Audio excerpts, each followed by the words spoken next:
አሁን ተጋባን እንበል። አንተ ክርስቲያን እኔ ሙስሊም፣ የምንወልደው ልጅ ምን ሊሆን ነው? ገና ኤሌመንተሪ ተማሪ እያለን ነበር የተዋወቅነው ከኢክራም ጋር። ቤተሰቦቿ ሀብታም ናቸው። ጠዋት ጠዋት አባቷ በመኪና ትምህርት ቤት ያደርሳታል።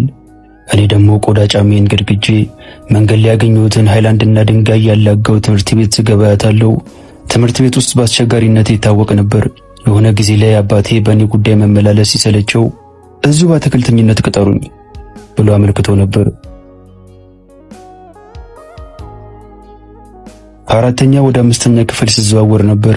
እኔ የነበርኩበት ክፍል በመሙላቱ የትምህርት ቤታችን ዳይሬክተር አቶ ግርማ ወደ እኔ ኢክራም ክፍል የወሰዱኝ። በአይናቸው ክፍት ቦታ ፈለጉና ኢክራም ወደ ተቀመጠችበት ቦታ እያዩ ይሂድ በል ቶሎ እዛ ጋር ሂድና ተቀመጥ አሉኝ። ሄጄ ተቀመጥኩ። ወደ ኢክራም እያዩ በኢክራም የክፍሉ ተወካይ እንደመሆንሽ መጠን በደንብ አድርገሽ ተቆጣጠሪ፣ አንድ ጥፋት የሚያጠፋ ከሆነ መተሽ ለኔ ንገሪኝ ብለዋት ከክፍል ወጡ። ገና እግራቸው ከመውጣቱ ከሆነ ልጅ ጋር ተደባደቡ። ኢክራም ቢሮ ሄዳ ለዳይሬክተሩ ተናገረችና አባቴ መጣ። ዳይሬክተሩ ወደ አባቴ እያየ ይሄ ቅርታ ልጆትን ከዚህ በላይ ልንታገሱ አንችልም፣ ብዙ ጊዜ እድል ሰጥተነዋል፣ ግን ምንም የባህሪ ለውጥ ሊያመጣ አልቻለም።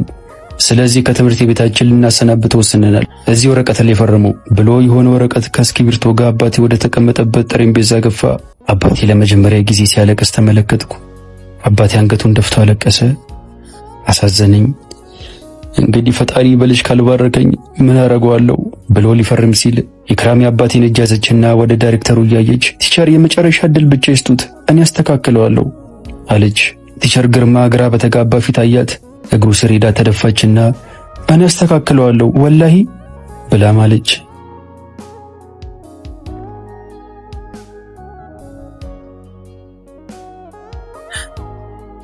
ከዚያ በኋላ ሁሉም ነገር ተቀየረ።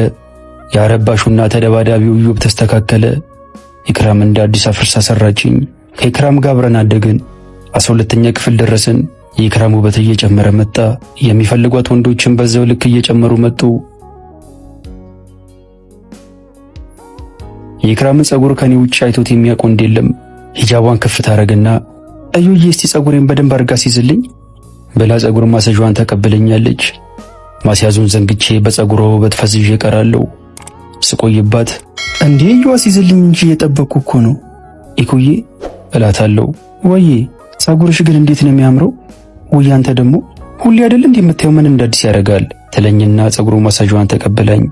ራሷ ታሲዝና ዞራ ታቅፈኛለች። እጣን እጣን የሚል ጠረኗን አይኔን ጨፍኜ እስከ ነፍሴ ድረስ እምገዋለሁ።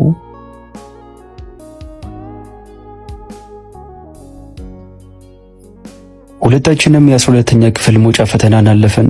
ኢክራም የግቢውን ከፍተኛ ውጤት አመጣች። የኔ ኢክራም አኮራችኝ።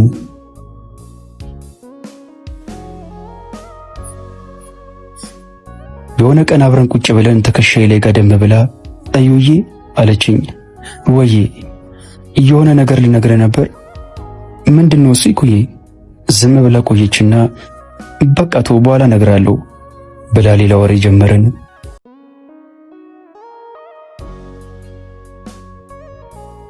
በንጋታው አብረን ውለን ቤቷ ሸኘኋትና ቻው በቃ ብያ ተቃቅፈን ከገባሽ በኋላ ትንሽ ሄድ እንዳልኩ ቴክስት ገባልኝ።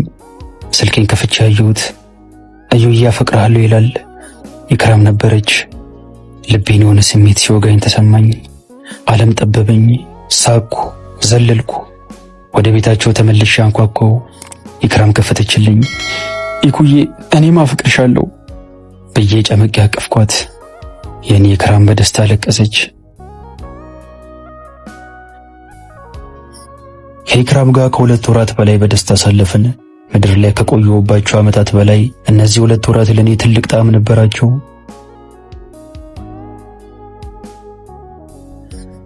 የሆነ ቀን አዩዬ በእስልምና እኮ ጓደኛ ወይም ፍቅረኛ ሆኖ መቆየት አይፈቀድም፣ ሁለታችንም ለቤተሰቦቻችን እንንገርና እንካሰርልኝ አለችኝ።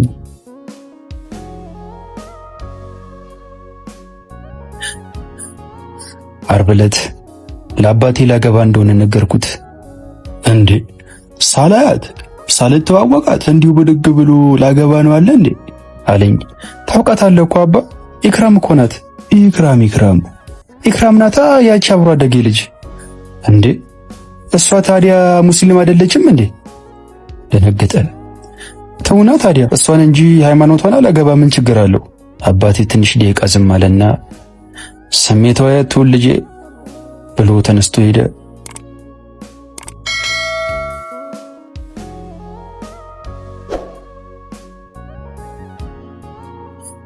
ኢክራም ጋር ተገናኘን።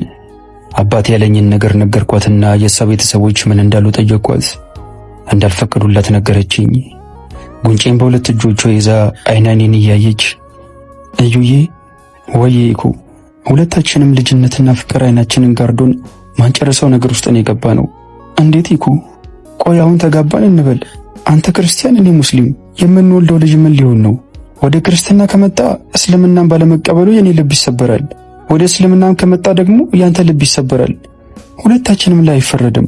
እኔም አንተም በራሳችን እውነት ትክክል ነን እና አንቺ ወደ እኔ ወይም ደግሞ እኔ ወደ አንቺ መምጣት አንችልም። ደግሞ የተለያየ እምነት ሆኖ መጋባት በእኔና አንቺ ነው የተጀመረው እንዴ? እንደዛ አይሆንም እዩ ብላ አንገቴ ስር ገብታ አለቀሰች።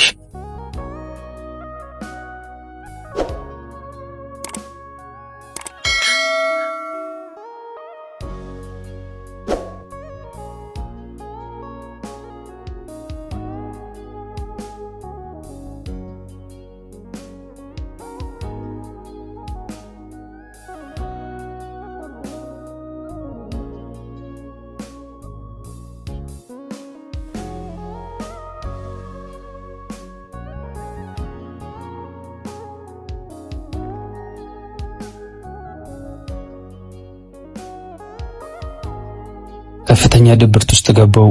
ፍቅር ከሁሉም ይበልጣል በሌለ እንዴት ነው ታዲያ ሃይማኖት ከፍቅር ሊበልጥ የቻለው ብዬ ከአምላኬ ጋር ተጣላው።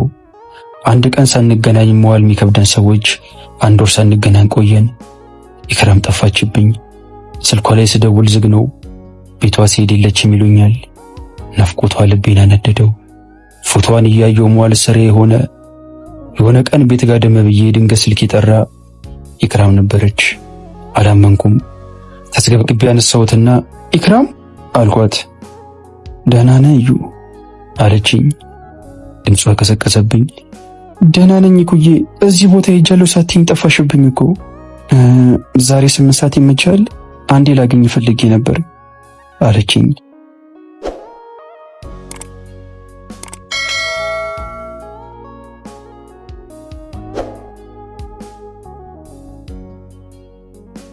ስምንት ሰዓት ሁሌ ከኢክራም ጋር የምንገናኝበት ቦታ ደረስኩ። ኢክራም ከሆነ ወንድ ጋር ቁጭ ብላ አየኋት። ወደ ተቀመጡበት ቦታ ተጠጋው።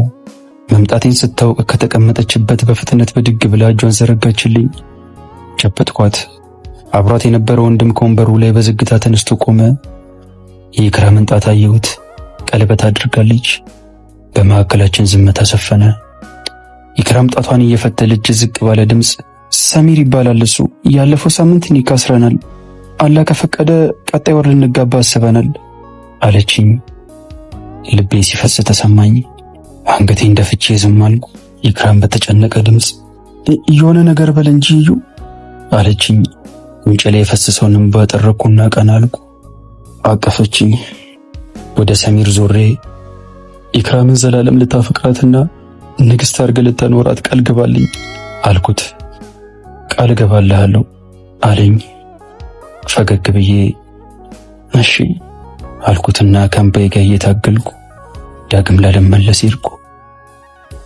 ደህና ሁኚ ኢክራም፣ ደህና ሁኚ።